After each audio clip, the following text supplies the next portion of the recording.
दोस्तों क्यों हमें बचपन से सिखाया जाता है कि कभी किसी अजनबी का दिया कभी कुछ नहीं खाना चाहिए और ना ही उन्हें कुछ अपने बारे में बताना चाहिए।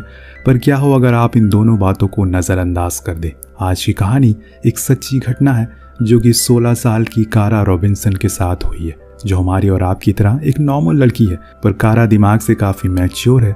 हम उसे उसकी दोस्त जेसी के घर पर देखते हैं। दोनों ने कल नाइट स्टे किया था क्योंकि जेसी के पेरेंट्स घर पर नहीं है। इस बीच उसके दिमाग में आता है कि क्यों ना वो अपने दूसरे दोस्त क्लारा के घर पर स्टे करने के लिए जाए, क्योंकि उसका घर काफ़ी बड़ा है, पर उसके लिए उन्हें अपनी मॉम से परमिशन मांगनी होगी। वो उस काम में लग जाते हैं और कारा अपनी मॉम सारा को कॉल करती है, जो कि एक वर्किंग वुमेन है। उन्होंने कभी भी अपनी बेटी को किसी चीज़ के लिए मना नहीं किया, क्योंकि वो जानती है कि वो बड़ी हो गई है और वो ऐसी कोई भी चीज़ नहीं करेगी जिससे उन्हें बुरा लगेगा। और ऐसा आज तक कभी सारा ने कुछ किया भी नहीं है। इसीलिए वो इजाज़त दे देती हैं और उधर जेसी की मॉम भी हाँ कर देती हैं। इस बीच वॉशरूम में पहले जेसी चली जाती है तो कारा बाहर फ्लावर्स में पानी डालने के लिए जाती है। इस दौरान वो नोटिस करती है कि एक ब्लैक सीडान बार बार उस घर के आसपास घूम रही है, लेकिन फिर वो इग्नोर कर देती है। लेकिन जब अगली बार ऐसा होता है तो वो उस कार की ओर देखती है कि तभी वो कार रुकती है और उसके अंदर से एक अडल्ट मैन बाहर निकलता है। उसकी ओर बुक लेकर आगे बढ़ता है। कारा को लगता है कि मे भी ये जेसी के घर आया होगा, इसीलिए वो फ्रीली आगे बढ़ती है। देन वो आदमी उससे कहता क्या उसके घर पे पेरेंट्स नहीं है, तो कारा कहती है कि अरे नहीं, ये मेरा घर नहीं है, ये तो मेरे दोस्त का घर है। तो वो आदमी स्माइल करता है और ऐसे बिहेव करता है मानो वो उसका बहुत ही ज़्यादा करीबी हो। देन वो फिर इसी सवाल को थोड़े अलग ढंग से पूछता है, क्या उसके दोस्त के घर पर उसके पेरेंट्स नहीं है, तो कारा कहती है कि नहीं। जी हाँ, यही वो गलती कर देती है और उस बेचारी को कहाँ पता था कि सच बोलने की इतनी बड़ी कीमत चुकानी पड़ जाएगी। वो आदमी उसके नेक पर बंदूक तान देता और करीब आकर कहता है कि चुपचाप कार में जाकर बैठ जाओ वरना यहीं शूट कर दूंगा। कारा एकदम फ्रीज हो जाती है। उसे कोई भी आइडिया नहीं होता कि ये सब क्या हो रहा है। उस टाइम उसे जो सही लगा उसने वही किया। वो चुपचाप जाकर उस कार में बैठ गई। अगर वो चिल्ला देती तो शायद नतीजा कुछ और होता, लेकिन क्या होता अगर उसे ऐसा करने पर वो बंदा उसे गोली मार देता। सिक्के के दो पहलू भी हो सकते हैं। अब वो आदमी कार को लेकर वहां से निकल जाता है और कारा डिग्गी में बंद रोना शुरू कर देती है। वो बेखबर थी कि आगे क्या होने वाला है। एक बारी जब वो कार कुछ देर बाद जाकर एक मोड़ पर रुकती है तो वो भागने की कोशिश करती है, पर उसके अंदर हिम्मत ही नहीं हो रही थी कि वो ऐसा कुछ कर सके। इतने में वो आदमी आकर उसके हाथ पैर बांध देता और उसको एक ट्यूब के अंदर बैठा देता है। देन वो फिर अपने घर की ओर निकल जाता है और यहाँ से कारा की जिंदगी की किताब में कुछ ऐसे पन्ने जुड़ने वाले हैं जिससे वो जब जब पढ़ेगी तब तब खुद को कोसेगी कि काश वो दिन चिल्ला देती। उधर जब जेसी नहाकर बाहर आती है तो देखती है कि वहाँ पर कारा नहीं है, पानी गिर रहा है। ऐसे वो बिना बताए तो कहीं नहीं जा सकती। उसे कुछ बैड वाइब्स आ रही थी, इसीलिए वो उसकी मॉम को कॉल करके सब कुछ बता देती है, जो बिना देरी किए पुलिस कंप्लेन कर देती है, जो कि जेसी के घर पहुंचती है। लेकिन वो पुलिस वाले उसकी बात पर यकीन ही नहीं कर रहे थे।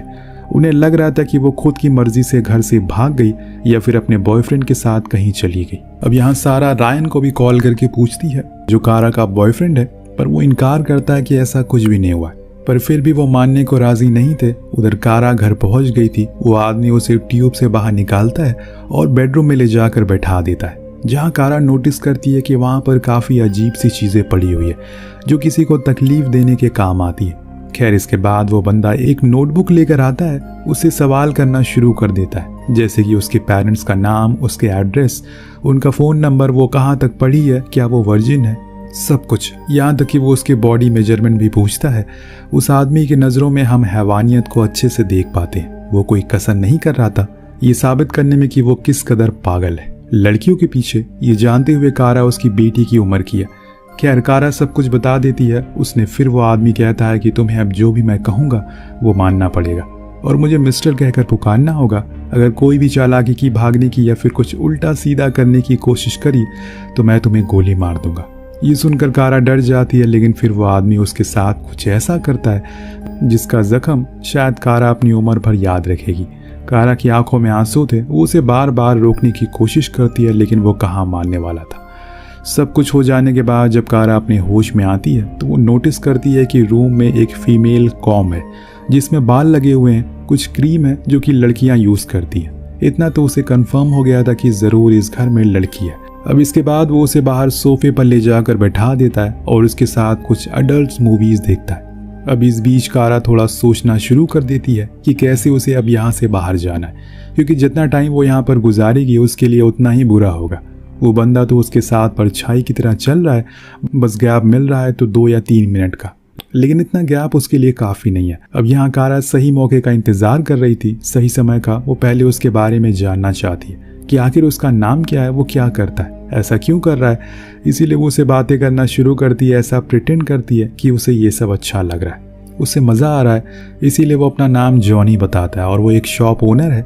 जब कारा उसकी फैमिली के बारे में पूछती है तो वो उसे चुप करा देता है। इतना भी बेवकूफ़ नहीं है वो, उसे अच्छे से पता है कि वो क्या जानना चाहती है। इसीलिए वो उसे एश्योर करता है कि जब मेरा मन तुमसे भर जाएगा तो मैं तुम्हें छोड़ दूंगा, पर वो कब होगा ये मैं नहीं जानता। लेकिन अगर तुम फ्री होने के बाद पुलिस के बाद गई तो सबसे पहले तुम्हारी मॉम के साथ मैं ऐसा कुछ करूंगा। वो कहीं मुंह दिखाने लायक नहीं रहेंगी। अब कुछ घंटे बीत गए हैं। वो फिर से कारा को बेडरूम में ले जाता और ऐसे ही शाम होने को आ जाती है, लेकिन अब कारा उसको समझ गई है। इसीलिए उसके अगला स्टेप होता है कि उस घर में जितनी भी चीज़ें हैं उन्हें ऑब्जर्व करना। तो उसे उसके सारे ऑर्डर्स को फॉलो किया। जॉनी को भी लगता है कि ये छोटी बच्ची है, ये आखिर क्या ही करेगी, लेकिन कारा के दिमाग में बहुत कुछ चल रहा था। वो अब उसके काम में हाथ बटाना शुरू कर देती है, जिससे कि उसके घर में उन जगहों पर जाने की इजाज़त मिल जाती है जो उसने देखा नहीं था। उसे कुछ चीज़ें और जानने को मिल जाती है, जैसे कि उसकी फैमिली डॉक्टर का नाम उसके कैलेंडर पर है, जिसके 2 दिन बाद उसकी मार्किंग करी गई है, और जिसने वो मार्किंग करी है वो अभी डिज्नीलैंड गया हुआ है। ये तो इंश्योर हो गया है कि यहाँ पर सच में कोई लड़की है। ये भी और जो कोई भी है वो 2 दिन बाद लौटने वाली है, लेकिन वो कौन है ये अभी तक पता नहीं चल पाया। लेकिन जितनी भी चीज़ें उसने देखी है इससे उसे काफ़ी मदद मिलेगी, क्योंकि उसे यकीन है कि 2 या 3 दिन बाद वो इस घर से ज़रूर बाहर निकलेगी, और तब उसे यही क्लूज हेल्प करेंगे जस्टिस के लिए। इस बीच वो एक और चीज़ को नोटिस करती है। वहाँ किचन में एक बॉक्स रखा हुआ है, जिसको लेकर जॉनी बहुत ही ज़्यादा सेंसिटिव है। अगर वो उसकी ओर देख भी लेती है तो उसे डांटना शुरू करता है। मे बी वो उसके किसी करीबी का हो। अब रात होने पर कारा के साथ फिर से बदसलूकी होती है। देन वो उसे उसी हालत में ले जाकर साथ बैठता है और न्यूज़ देखने के लिए। वो ये देखना चाहता है कि क्या कोई हेडलाइन है कारा की मिसिंग की, लेकिन अफसोस कि ऐसा कुछ भी नहीं था। वहाँ कोई ऐसी न्यूज़ नहीं आ रही थी जिसमें कारा का नाम हो, जो देखकर वो उससे कहता है कि देखो कोई भी तुम्हारी केयर नहीं करता, इसीलिए किसी को भी तुम्हारी कोई परवाह नहीं है। जो देखकर कारा भी टूट जाती है, क्योंकि उसे गुम हुए 12 घंटे से ज़्यादा का समय हो गया है। इस दौरान हम दूसरी ओर सारा को देखते हैं, जो हर वो कोशिश कर रही है जिससे कि वो पुलिस को यकीन दिला सके जो कुछ भी हुआ है वो हकीकत में सच है। उसकी बेटी के साथ कुछ बहुत बुरा हुआ है। वो अपने हर एक सोर्स को भी जोड़ती है, उनसे मदद मांगती है, पर कोई भी नहीं मानता। और फिर फाइनली एक बूढ़ा पुलिस वाला उसकी रिपोर्ट लिख लेता है और इस केस को शुरू करता है। सीन फिर से कारा पर आता है, जिसके लिए उसकी ज़िंदगी की सबसे डरावनी रात होने वाली है।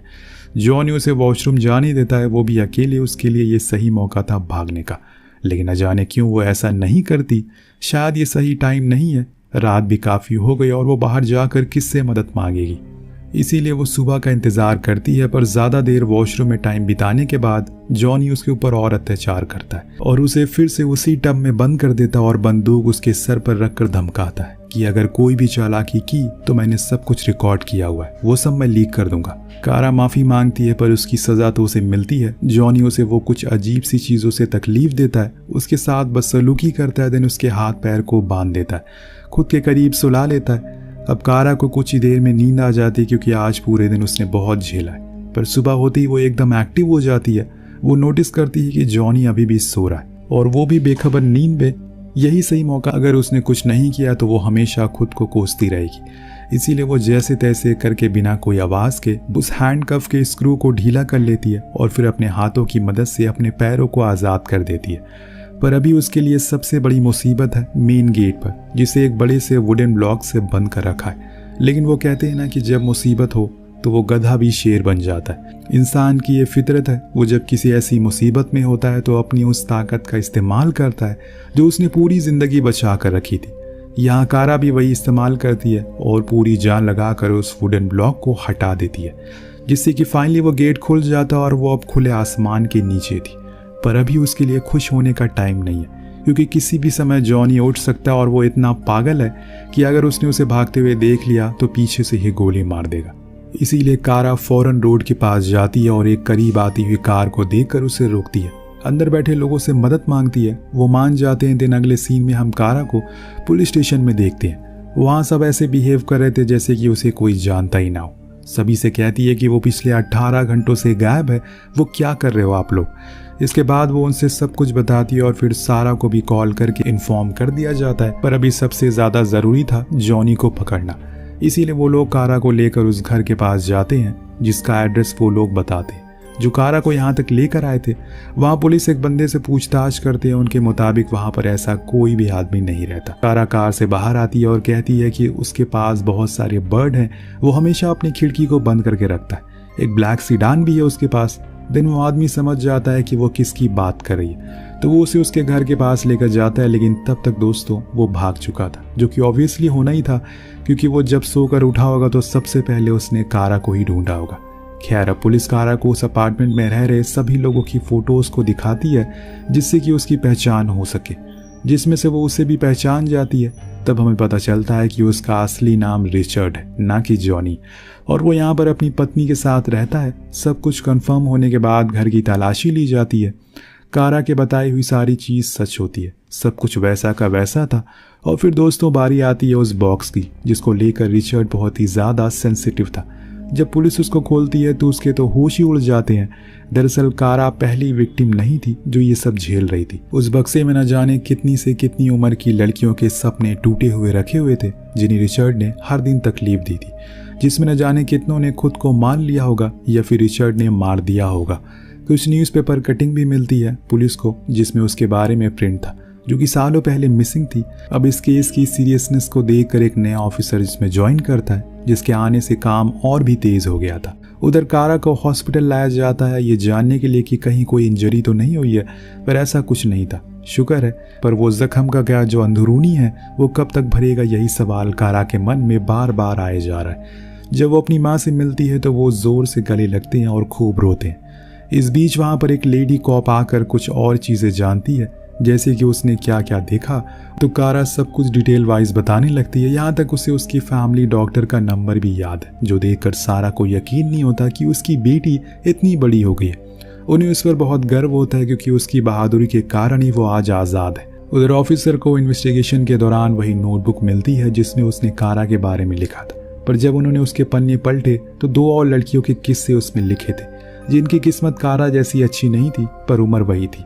उन्हें रिचर्ड ने कई महीनों तक बंद रखा और फिर एक बाथिंग टब में जिसमें उसने कारा को बंदी बनाया था। फिर जब उसका मन भर गया तो उसने उन दोनों को मारकर लेक में फेंक दिया।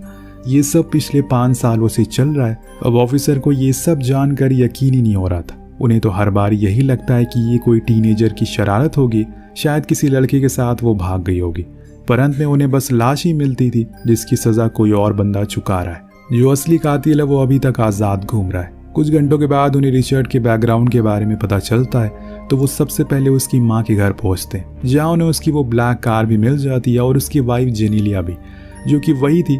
वो लोग उन्हें सब कुछ बताते हैं, पर जेनेलिया तो बार बार यही दोहरा रही थी कि उसके हस्बैंड एक अच्छे दिल के इंसान है, वो एक फैमिली मैन है, ऐसा वो कैसे कर सकते हैं। पर जब उसकी बहन से कुछ सवाल पूछे जाते हैं तो वो एकदम काम की बात बताती कि उसकी कल रात रिचर्ड से बात हुई। वो बता रहा था कि वो एक मोटल में है, तो पुलिस वाले वहाँ पहुँचते हैं, लेकिन वहाँ भी उन्हें कुछ नहीं मिलता। ऐसा लग रहा था कि शायद किसी ने पहले उसे इस बारे में खबर कर दी। उधर कारा की जिंदगी धीरे धीरे करके अपना नॉर्मल मोड में आ रही है, लेकिन उसके दोस्त सब कभी कभी उसे टॉन्ट करने लगे हैं। उधर पुलिस भी उसे घर में रहने को कहती है क्योंकि अभी रिचर्ड बाहर ही है, वो कुछ भी कर सकता है। आए दिन उसके घर कोई ना कोई आता रहता है, हर तरफ बस पुलिस वाले घूमते रहते हैं, जो कि कारा को पसंद नहीं है, क्योंकि लोग उसे बार बार ये याद दिला रहे थे कि वो एक विक्टिम है, जो कि वो नहीं है। उसने बहादुरी दिखाई इसलिए आज वो जिंदा है, लेकिन लोगों का काम है कहना। वह एक दिन कारा सबसे तंग आ जाती है तो वो घर के बाहर आकर खड़ी हो जाती है। वो बूढ़ा पुलिस वाला आकर उसे मिलता है, जिन्होंने शुरू में कहा था कि वो भाग गई है, और आज भी वो कारा से ऐसे बात कर रहा था जैसे कि वो विक्टिम है। पर कारा उनके सवाल का जवाब देते हुए कहती है कि उन्हें उस पर तरस खाने की कोई ज़रूरत नहीं है। अगर वो अपने काम बखूबी करता शुरुआत में तो आज उसे ये दिन देखना नहीं पड़ता। ये वो नहीं बल्कि उसका कॉन्फिडेंस बोल रहा था, जो सुनकर वो चुप हो जाता है। इसके बाद कारा वहाँ से रायन का मैच देखने के लिए जाती है, क्योंकि अब वो उसे घुट घुट कर जीना नहीं चाहती। और इस बीच पुलिस को पता चलता है कि रिचर्ड फिर से सिटी के अंदर आ रहा है, इसीलिए उन्होंने चारों ओर तैनाती कर दी है, जिसमें फाइनली वो पकड़ा जाता है। लेकिन कोर्ट ट्रायल्स, जेल की सलाखें और खुद पर होने वाले अत्याचार से डर से उसने खुद को ही मार डाला, क्योंकि जब बात अपने पर आती है तो हर किसी को डर लगता है। लेकिन दोस्तों, उसे इतनी आसान मौत से कारा खुश नहीं थी। वो चाहती थी कि दुनिया उसको देखे और सीखे जो गलती उसने उस दिन की थी, वो आगे से कोई और ना करे। उसके पास वही ऑफिसर आकर बैठता है और हौसला देता है, क्योंकि उन्हें भी पता है कि शायद ये सब बहुत जल्दी हो गया, पर वो उसे कहते हैं कि तुम्हारे लिए अच्छा है कि अंत में सब कुछ सही हो गया।